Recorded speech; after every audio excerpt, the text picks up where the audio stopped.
Yay. And there we are. Hello, everybody. Welcome. My name is Meredith White. I am in Metro Atlanta. And on behalf of Flag, on behalf of Klett World Languages, we are super excited that you are here with us. This is webinar number 3, The Path of Least Resistance. And whoop, whoop. And tonight we are hosting the fabulous AC Quintero. AC, will you tell us who you are and what you do these days? Yes, thank you so much for that introduction. My name is AC Quintero. Currently I'm a Spanish teacher teaching at a college prep in Chicago. I'm also an author of comprehensible input novels.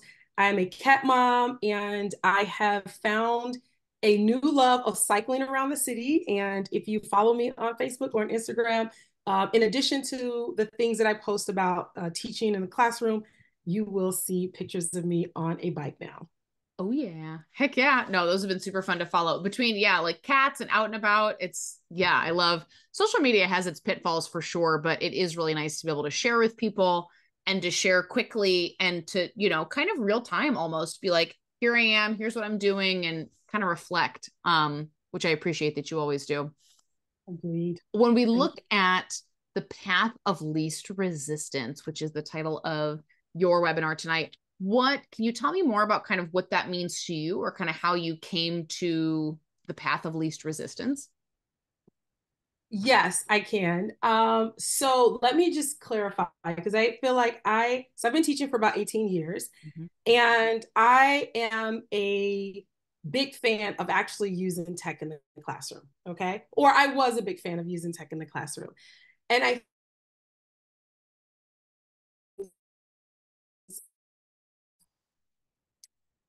I guess sort of took the magic away is right upon, I would say, right on the cusp of like the tech revolution, i.e., when the iPhone came out. So I started teaching around 2005. And I believe that Steve Jobs, he gave his big iconic speech, about a presentation about the iPhone 2007. And then during that time, we got a new principal at school, and this was around like 2010. And there was at this time she was very into technology. That was sort of her platform. And just, I mean, it was refreshing for us as teachers because we're like, okay, like we don't use a lot of tech in school. She's going to come in, she's going to be innovative, she's going to revolutionize things. And I was like totally on board, right? Until she came into my classroom one day. I was teaching a novel, and we're like huddled around, and we're like, talking about the novel and the characters. And I'm like really excited because at that time I had just discovered the magic of like comprehensible input. And I think to some degree I had done that already because I was working in IB school. So there were a lot of components of the IB curriculum that you sort of had to be or teach in a very comprehensible or acquisition friendly way. So she came into my class, and I was excited, as she was a new principal. She's coming to my class, she's observing, speaking and talking. And then she rolls in this iPad cart. Okay. And at the time I was like, okay, I was like, I didn't know if she was coming in to give me a break. So I was just like, okay, what's going on here? And she stopped my lesson. Um, and she told the students to just go grab an iPad cart. I'm sorry. She told the students to go grab an iPad off the iPad cart. And I'm standing there like, okay, like what's going on, right? And this was sort of this was her introducing me to how amazing like technology is, and how it was going to just galvanize my class, turn it upside down. And I'm sitting there thinking like, oh my gosh, like what's happening to my lesson? All the threats of insecurity going through my mind. I'm like, am I doing something wrong? And so she came in, she had students grab an iPad, and then she just told them to explore. She was like, yeah, just explore, do whatever you want. And I'm sitting there and I'm just like, okay, like this is really interesting because my lesson was disrupted. And then later, as her tenure continued, and as I noticed sort of like what her philosophy was and what her approach was to technology, I kind of felt like, as I reflected later, I thought that I mean, it was problematic, to say the least, but it also mirrors a lot, or it mirrors the process of teachers sometimes, where we just think that any type of technology is going to make the lesson better. And therefore we imbue all this different like technology into the lesson without really having a roadmap, without having that blueprint, without having a purpose.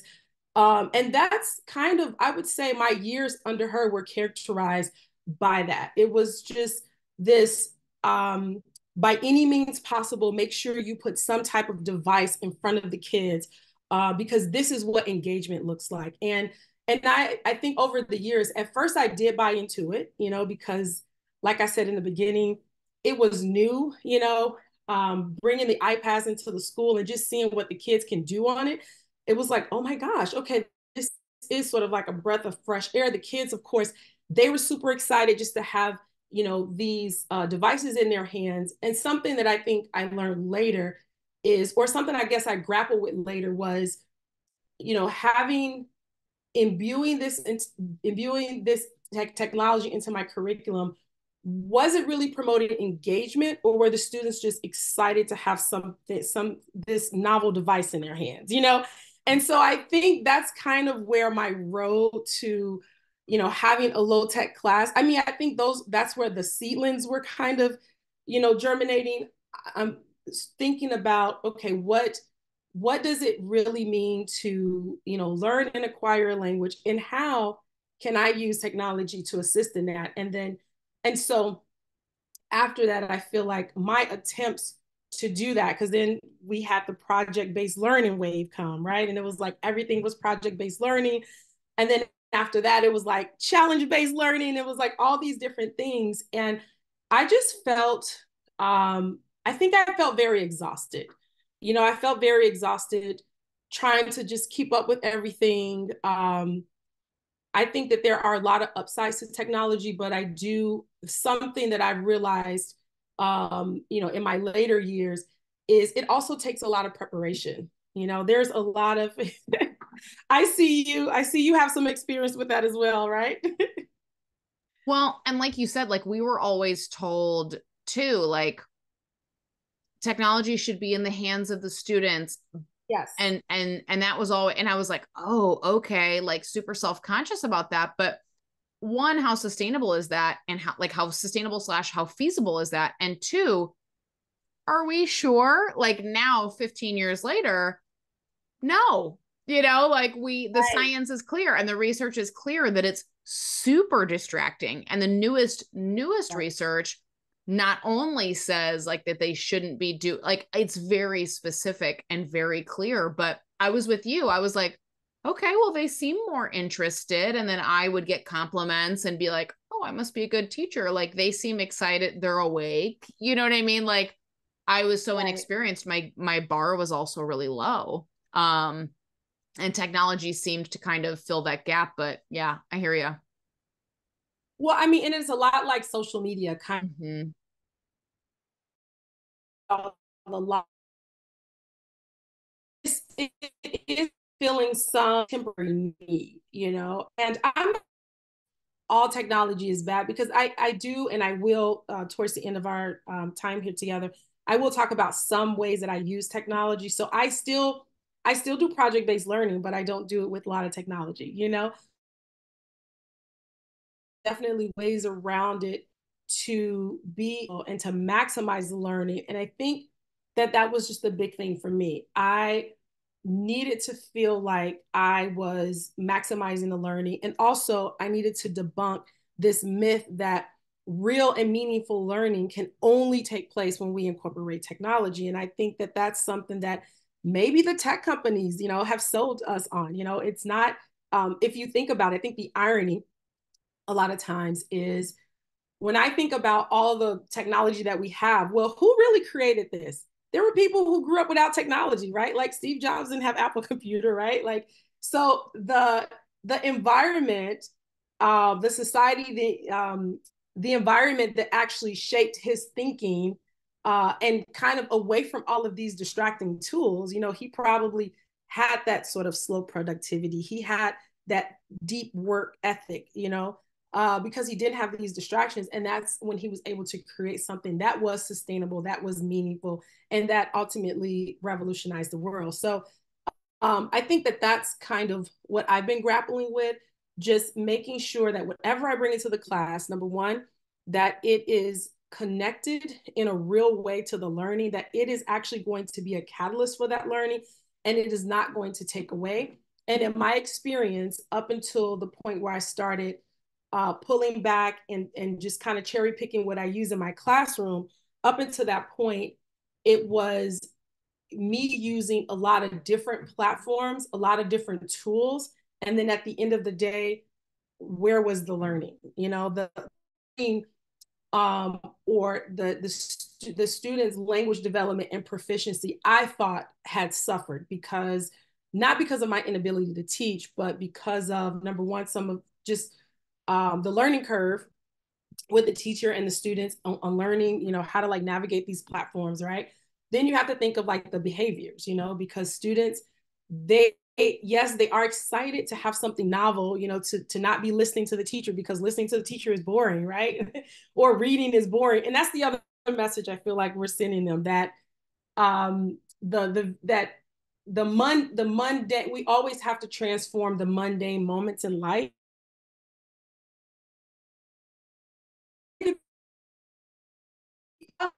be down, right? I can't always live in this state of hyperactivity and being engaged. And I think that we've accepted, that we've been sold, and that we've also accepted as teachers and also as society.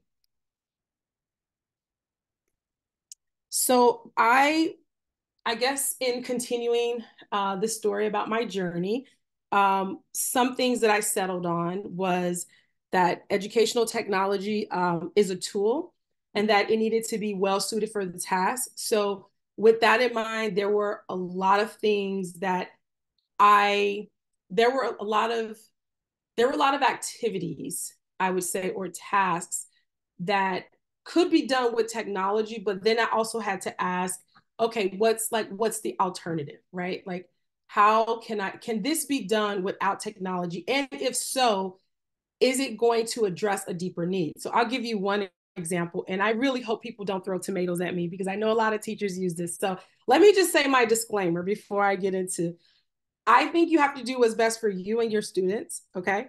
And I just want to recognize that. Like, I think because I don't use a lot of technology in my class, students don't really expect that. I have a love-hate relationship with technology. There are some teachers who really excel and they're so in it. They can say like, you do Flipgrid, you do this, you do that. That is not me. Okay. I'm like, wait, where's the website for Flipgrid? Like, how do I do this? Wait, where do you send it? Where do you upload it? So I just want to preface what I'm going to say with that, because one of the things that I realized too is if I have to click around a lot, I will not do. I don't like, I don't like emails with too many attachments. Okay. I think I'm just a very simple person. Okay. So for example, talk about being well suited. I know that during the pandemic, flip was like, it was very hot. It was very trendy. And I understand why, you know. But I chose, even during the pandemic, instead of doing a Flipgrid, I ended up organizing my class where I had 90-minute class. And then this was mostly, I would say this was with like my seniors, my juniors and seniors, 90-minute class. And I put the students in 3 groups, and each group had a slot. And whatever the topic was, I had like 6 kids on the screen. We would talk about, you know, whatever it was. If I had them see a short film, and for me, I just thought it was number one, it was less work because I was there, I was present with them. Same as like now when I'm at school, I really do favor one-to-one or like group conversations or conversation circles. So you're there, you're having this conversation in real time, you know, and then you can't underestimate just like that human interaction, right? Like, you know, the smiles that are exchanged, the laughter, you know, those things. And not most importantly, but no, most importantly to me, because I do like to have my grade book um, figured out. So I normally, after each time that I meet with this group of students, I'm assessing them, you know, and it's kind of like a one and done. It's like, okay, we've met together, we've talked. I've asked you a few questions about the topic. There was some exchange, there was engagement. Some of it was presentational, but some of it was spontaneous because I'm asking follow-up questions. So I prefer that because it's easier for me, number one, to assess my students and then to figure out like where I need to go next in the curriculum. Now, if I did something like Flipgrid, which is a little bit more presentational, it would take me longer to actually listen. I would have to, I would have to sign in, I would have to click, I would have to listen. I don't know if I have to download. So I just think it would be something that I did on my prep time. Whereas whenever I'm doing this in real time in the class. So as I'm meeting with groups, everyone else, they have another assignment. So I'm kind of doing, it's a little bit differentiated. I'm doing two things at once. So I always just make sure that it is, whatever the tool is, that it is suited for the task. I said this before, but we make the mistake, or we mistake the initial and novel excitement that comes with technology for real and authentic engagement. And I think one of the things that I have seen go wrong with that, because again, I was doing all this tech stuff at one point. I want to say actually a couple of years ago, because I had a class that it was right after the pandemic. That's all they wanted to do. And I was like, oh, they're super engaged. And then later I realized, I was like, no, it's not engagement. They're just like addicted to like wanting to like do stuff, and whenever we had to kind of settle down, it was very, very hard for them. And it was probably one of my most difficult classes because I ended up having to, and this sounds bad, but it was almost like we did so much. I incorporated so much technology into that class that it was like the kids were like having tech withdrawal symptoms. Okay. Every time they came to class, they're like, okay, can we do this? Can we do that? And it was hard to do something else because I had already sent them the message that, this is actually how you learn. Like, this is going to be more engagement. And it also mirrored in a way what they do in their free time. Okay. So I, I was kind of seeing this like continuum of, when you think about school, or let me just say, when you think about differentiation, right? I always thought of differentiation being like something different, right? So back in the day, technology was a form of differentiation that had access to technology. Well, now the kids, when they get out of school, they're on, first of all, when they're in school, they're on their phones all day, they're on the video games. So then when they come to class, I'm just like, wait, shouldn't learning be a little different? Like if they're, it's kind of flipped. I don't know if that makes sense, Meredith. It's kind of flipped. Like Absolutely. before, Mm-hmm. they didn't have all of that like stimulus, you know, after school or just during school, just in their life. But now they do. So now I feel like, okay, I want my class to be a calmer place. Right. Things Absolutely. that they wouldn't do at home. They wouldn't pick up a book at home. Right. They probably wouldn't have a conversation where they're like looking into another person, like an adult's eye, and actually, engaging with them. And Yep. so that kind of became, I started thinking about those things more philosophically as well. And so, yeah, I think that one of the big things that happened that year when I gave in to just doing all the tech and I jumped on the bandwagon is I was overwhelmed because, again, it does take a lot of preparation, right? If you're using any of the gaming platforms, I mean, there's a simpler way. Yeah, like we kind of circumvent the complexity by, I don't know how you guys do it, but I'll go to Quizlet, make a set on Quizlet and then copy and paste, like just with some of the games that I do. And I still do some games. Let me be clear about that. But it became overwhelming for me because there were just so many different, there were so many different facets, so many different components. And then the big thing was, okay, a lot of these tech tools are actually used to assist the learning. But if this is actually taking over the learning, like if this is the learning, that there's a problem. Like if I'm giving them a Quizlet set, or if they're on Blukit, if they're on Gimkit, the purpose is maybe in acquisition terms for them to maybe have more contact with that vocabulary word or with that structure, right? So that they can then use it, in a natural way. But again, I kind of let that, take over. And so, yeah, I was overwhelmed. I thought the students were overstimulated, especially this one class, which I did get news that I may have again next year. I'm like, oh my gosh, but I'm going to be a different teacher.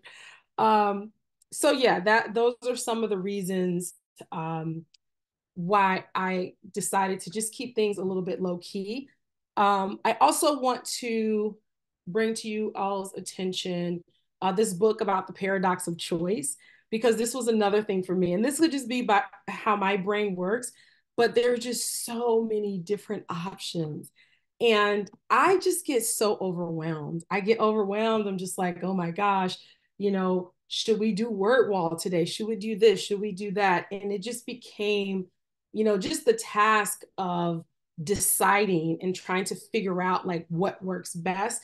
That was like completely overwhelming for me. And it's just it's simpler, kind of the way that I do things now.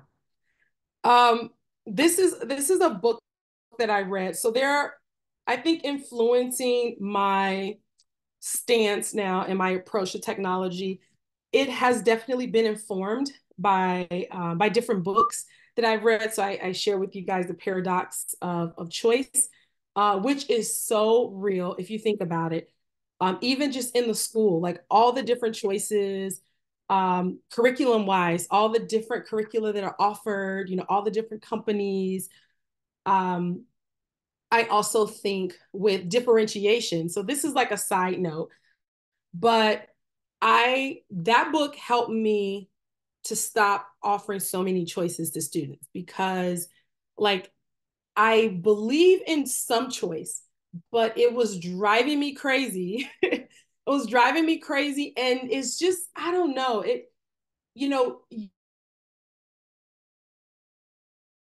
offer all of these sort of like sub choices that need to be made. Like if I choose to do this as my final, then it's like, how is that going to be graded? But is the way that graded, is it equal to how student B is being graded? It was just too much mental gymnastics. So I cut everything down. And because of a lot of the questions, like whenever I was giving too much choice, I'm like, okay, there's 3 choices. You can do this, you can do that. Then it was like, maybe a half an hour of what about this? What about this? What if I do this? And I'm like, you know what? Everybody's just doing this. This is the way it's going to go. And now I understand like old school teachers sometimes, because, when I became a teacher, and there was this one of my mentors, I still talk to him to this day. He's so funny. His name is Mr. Bliss.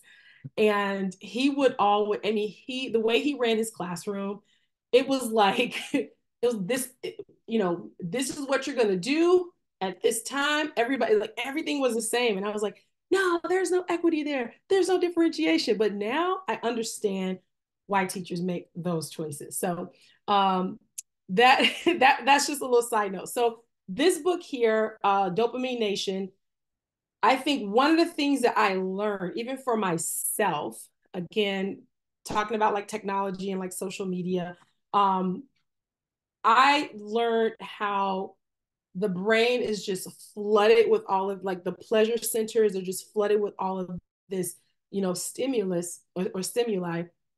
And as a result, when that ends, it's like it's hard for it's hard for students to just come down to do basic school stuff, and it's almost akin to just giving them a whole bunch of sugar and then expecting them to just sit in the seats and read a book or do something that is similar to what they're going to do in the real world, right? If that's what we're preparing them for. And so that also weighed on me, and I try to like balance that dopamine rush like in my class. I try not to do too many like really really stimulating activities, especially like back to back, because it really does affect their brain, and it affects how they learn, and it affects the behavior. And it's, if you have like a few kids, 5 or 6 kids, okay, if that's your classroom, that's great. But if you have like 30 kids, and sometimes, I know this is probably not something a lot of teachers bring up, but I've experienced where, you get like, stimulus, and then later, you kind of take it away, and then the kids kind of have this mob mentality, and they're like, this is what we want to do. And you kind of feel like, whoa, you feel like outnumbered sometimes. So this book was really good at helping me to understand how the brain functions. And this book actually talks about doing like a technology detox. I've done it in my own life. And then I have some kind of remnants of that, like in my teaching. Also, and Meredith will share these slides with you, I wrote a blog post about this as well, why teaching in this hyper reality is so exhausting, and just how to like get some balance. And I think that would be very useful for people as well as they move forward and just kind of, really think about how to use technology in an intentional way in the classroom. So I do have a little plot twist here because I talk a lot about low tech and how I don't use a lot of technology in the class, but I will point out that a lot of the stories that I write are actually about technology. So I love the topic, especially how it's presented. I think I'd like to talk more about the problems that we have with technology, or maybe just like that, having appropriate boundaries, like setting appropriate boundaries with technology. So I'm going to shift a little bit here, and I'm going to talk about, unless you have any questions, Meredith, I'm going to talk about how I go about some of my more tech projects. Like if you are into project-based learning and you're like, wait a minute, how am I going to, continue to do this if I go low tech? There is a way to do it. So I'm going to kind of go over and show you some kind of my, I guess, roadmap for a unit that we just finished. And it does include some tech, but I saved the best for last. So before we move on, are there any preguntas, any questions? I don't see any questions in the chat, and I don't have any either, but Okay. Lynn Robinson is mentioning El Escape in the chat. Oh, yeah, right. Exactly. See, that's when technology goes bad. Well, no, I'm sorry. That's when we misuse technology, That's because it's right. not, yes, technology is an True. inanimate thing, right? Yeah. Except for AI. I don't know if it's inanimate anymore. That's right. Yeah, it's getting there. But That's gonna be my next story. that's right. AI gone bad. No, but I'm with you. And I have a very close friend who said not too long ago, I was talking about a word, and I've said this, I think, on the first webinar, I can't remember, or recently on the podcast or somewhere, where because it really stuck with me. It became like sort of a core memory where I was talking about the numbered writing papers. And I was like, man, game changer, like getting their word count, that for like use it differentiation, for leveling up, for goals, like literally just seeing quantity and then quality, because quality will follow quantity. It has to, right? Um, Yes. and it was so funny. She was like, oh, students like writing pen and paper. Meredith, you've really changed. And I was like, girl, I have not. Like, I am a pen and paper person Yeah. always, because like you said, we like kind of like your slide says, like migrating sort of back, like we Yeah. never left. We incorporated some things, but I've never been fully comfortable with, exactly as you're saying, like the risks, because the some of the cons definitely outweigh the pros. So there are ways to, kind of use a little of this here and there, but not rely on it. That's not my style either, for sure. Yeah, I'm big pen and paper as well. And it's funny because our English department, because of the academic dishonesty, they're Yeah. considering more back to blue books. So it's like Yes. we've come full circle Uh-huh. because we've tasted and we've seen, right? Yeah. Like remember back in the day, they were like, oh, education online, that's the new. And then we had the pandemic. It was like, no, no, thank you. Right. Thank Right. you. Next, so So, yeah.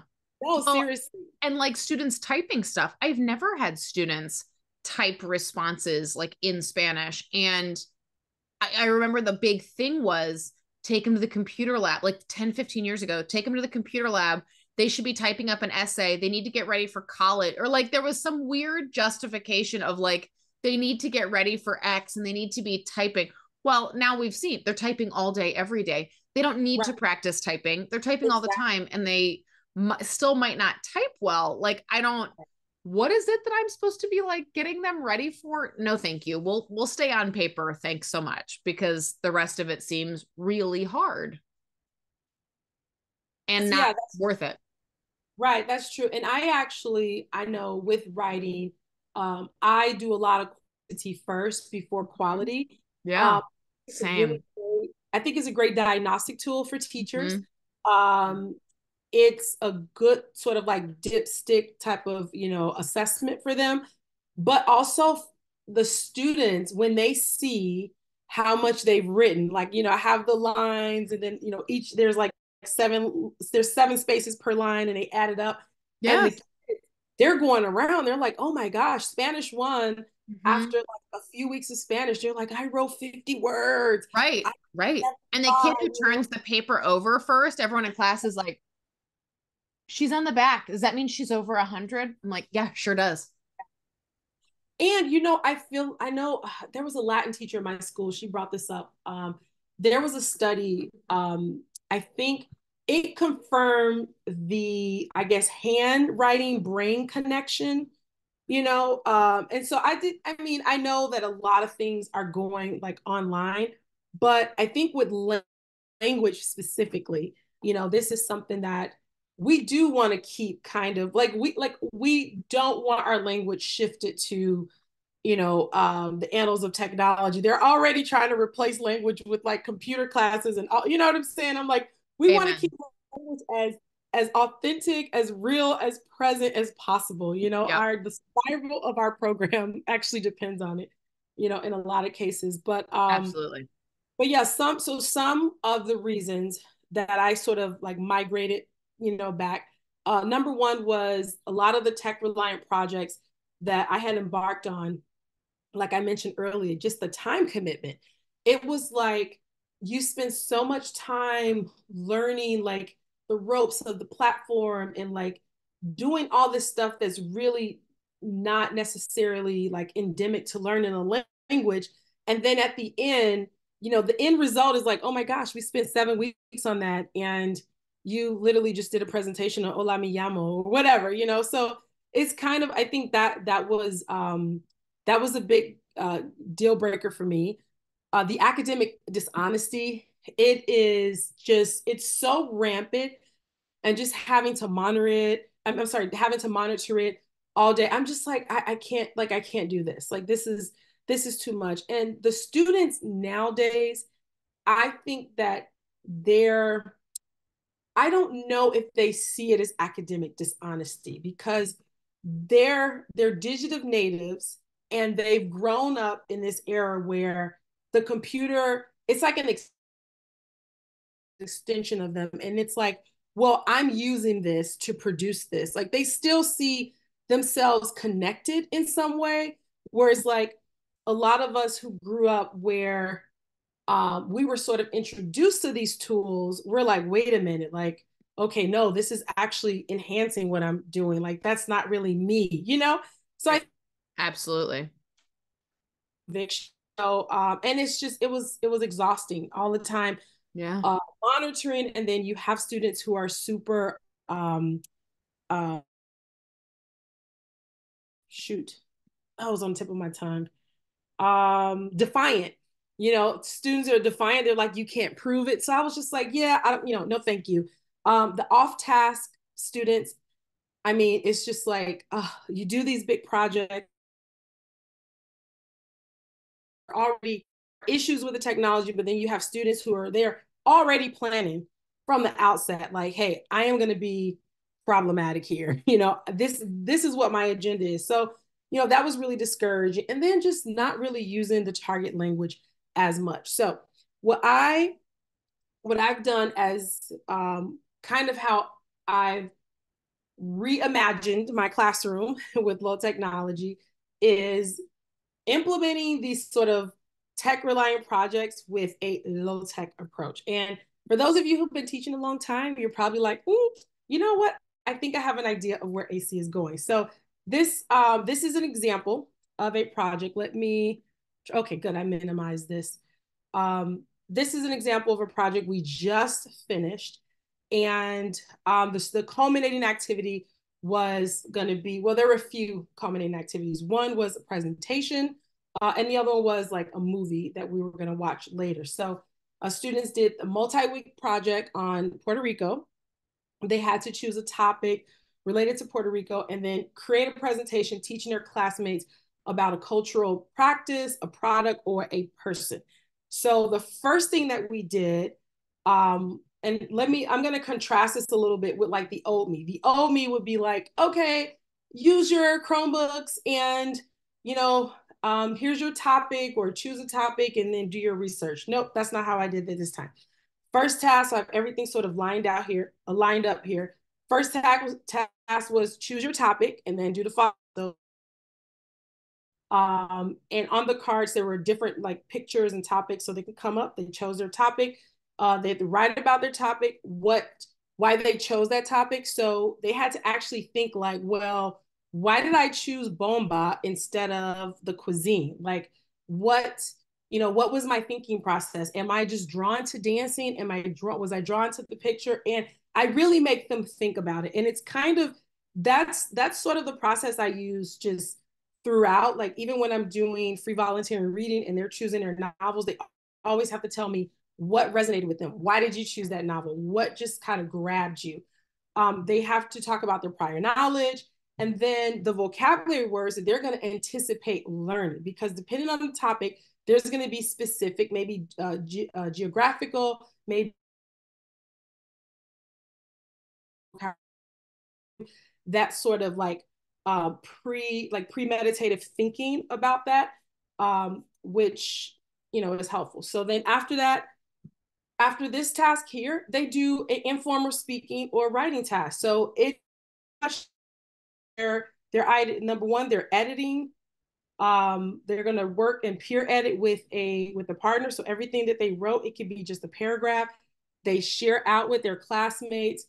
They listen and they reshare with another classmate, and then they conference with me and they tell me like what their topic is about. And this process, again, we have not used, the only technology they're probably going to use is word reference at this point, which a lot of my students are super trained on word reference. I mean, to the point, if I see something in their writing that we haven't learned and I don't feel that's natural, they will tell me right away. They're like, I got that from word reference, like Google is the devil.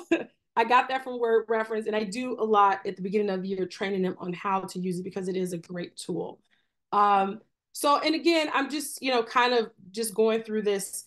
So the next thing, I'll go through this kind of quickly, but the next thing is they're going to research their topic in the target language. And that is for my upper level students. And I do like a little mini lesson.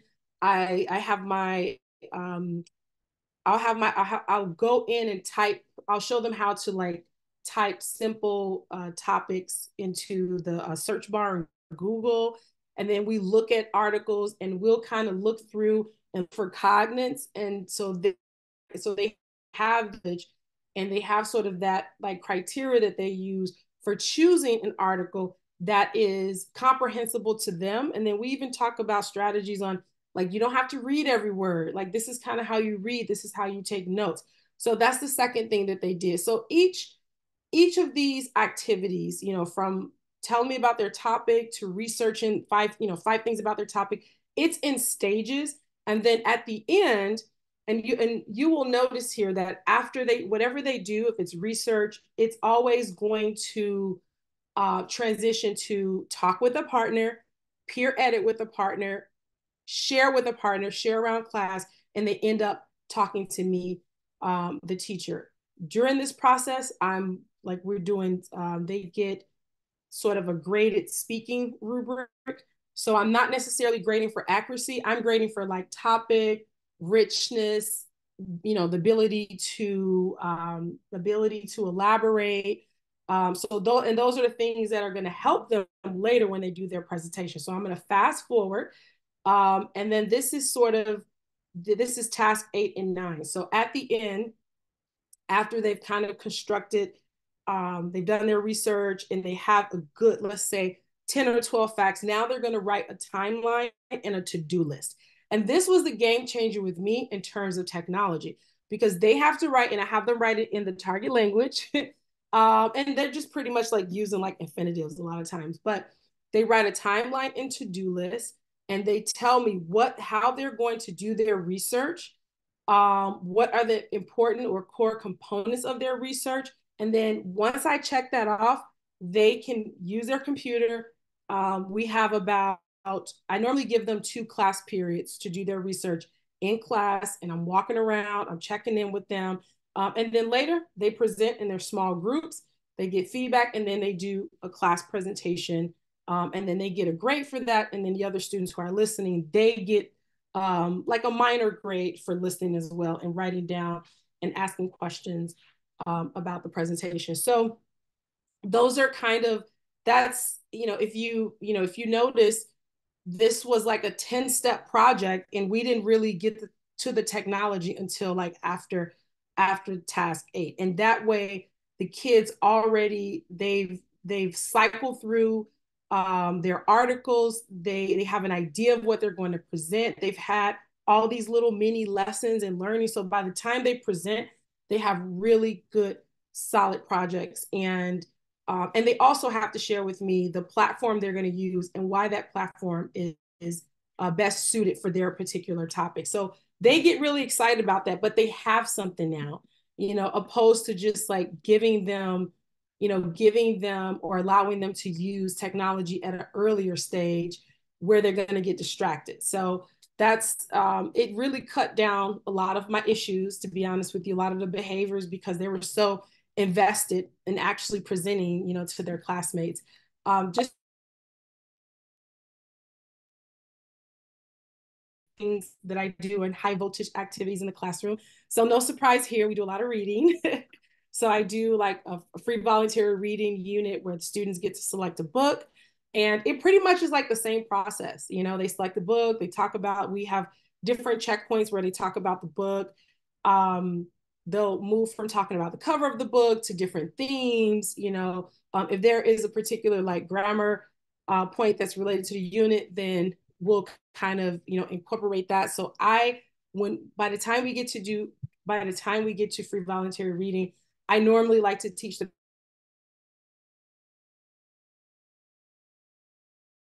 done in that situation. So that's one thing, and that really pairs well with movies. So we do a few movies, depending on the class. I do have a film class. I have 2 film classes, but in my regular classes, we do maybe 2, 3 movies a year. And again, it's all we're watching a movie, we're talking, maybe we're reading something related to the movie. We do lots of speaking in my class. We do lots of speaking. I think probably I have 90-minute classes. So I would say at the beginning, maybe the speaking is probably a third, but after second semester, it's like half of the class. We're always talking, we're always speaking, sharing our opinions. And then we also play games. So we have board games that we play in class. They love Uno, dominoes. But I also, the technology integration that I sort of approve of in my classes, I do Blue. It is only probably at the beginning of the unit, beginning and sometimes midway through a unit, I'll do like a Blue. I try not to do too many because I don't want them getting too hyper. We no longer have GIMP at our school because of some like private policy thing that they have. And Quizlet is the same way. So I don't actually get to use Quizlet. So I think Blue, and then there's another site that's similar to Flippity. It is called wordwall.net. And I use that also for vocabulary. And just, I think using those, I don't necessarily feel like it's essential for like language development, but it's also kind of being lenient and compromising, because the kids like it. So it's kind of like me, just being flexible with them and realizing that, it is nice to kind of break up some monotony. And, although I don't think my classes are monotonous, but I do kind of throw them a bone every now and again. And I also like physical So to play Mosca, I like to play it in pairs or like on the board. The kids love that. And then this one game that I played with Carla Tahini's book, um, it was a book about, oh, I forgot the name of the book. Oh gosh. It was like, En qué estoy pensando? Yeah. We did that where I had some descriptions. I read descriptions and then I had like a board for the kids. It's called Pégalo, the game.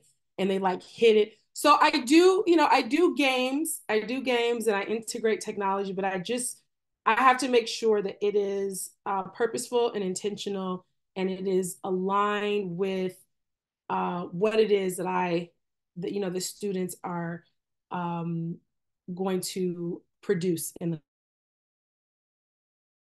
the integrating technology into everything just for technology's sake. It definitely has to improve the learning outcomes for my students.